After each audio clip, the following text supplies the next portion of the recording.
Hi, I'm Stan Patey from Slingshot Information Systems, and I'd like to take a few minutes today to share with you some of my favorite tools and commands for formatting Excel spreadsheets and making them more functional and more attractive and easier to read.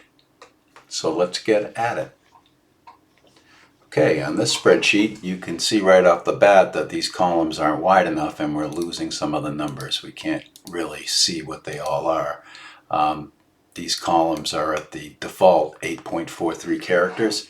So what I would do is either select them all by holding the shift key and clicking the last column, or I could just go up here and type in A:, P, and that will select it for me. Kind of nice to keep your hands on the keyboard sometimes. But then I'd come over to this column, edge of any one of these columns, and give it a double click. Boom, boom. And you can see it automatically resizes the width of those columns so that nothing's getting cut off. Next thing we should do is format these numbers. Let's go over here to the home, and then we can pick any one of these. We could do percentage or commas, or probably use dollar signs. And then once I selected that, we really don't need the pennies for numbers this big, so let's give this a couple of clicks and get rid of those pennies. Oh, there you go. Much easier already. Let's click up here and then just hit Control plus A to select the whole thing. And then I'm going to format as a table. Come in here. We can pick out from a variety of different colors.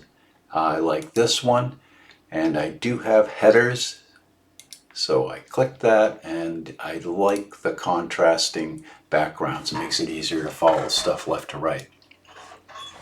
One thing you might notice though is once we did this again, our columns got too narrow because the filter buttons took up some room.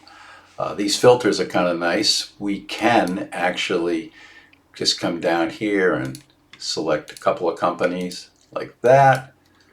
You see the little filter icon changes once it's filtered. We could click it again. We could clear the filters and click it again, and we could do a text filter. Let's say we wanted to find something that contains the word beer. And then we're down to good old Duff beer. You can clear that right out.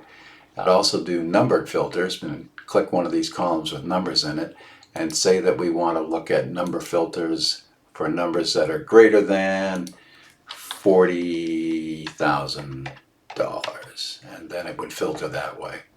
And again, you could put multiple filters on here if you chose to. You can tell them they're filtered because they have the little filter icon there, and we'll just clear that out. Next thing that I would do on this is, oh look what happens. Every time I go to the right I lose my first few columns.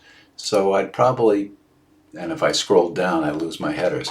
So I'd probably pick, this field here and then go up to View and good old Freeze Panes, and I would freeze the panes. So now if I scroll down, if it had 100 rows, I'd still have my header column. And if I scroll to the right, I'd have my identifiers from the first couple of columns to let me know what I'm looking at.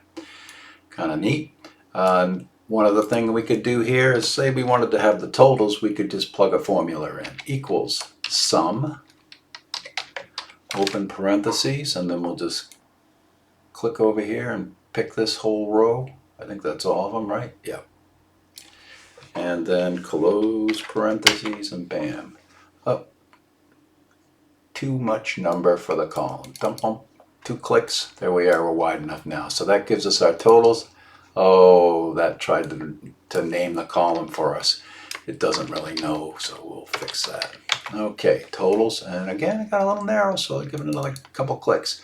And over here, if we wanted, we could have equals average.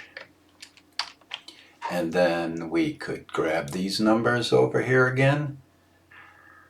There we go. That's all of them, right? And close the parentheses, hit enter, and it fills right in for us. We can rename that averages.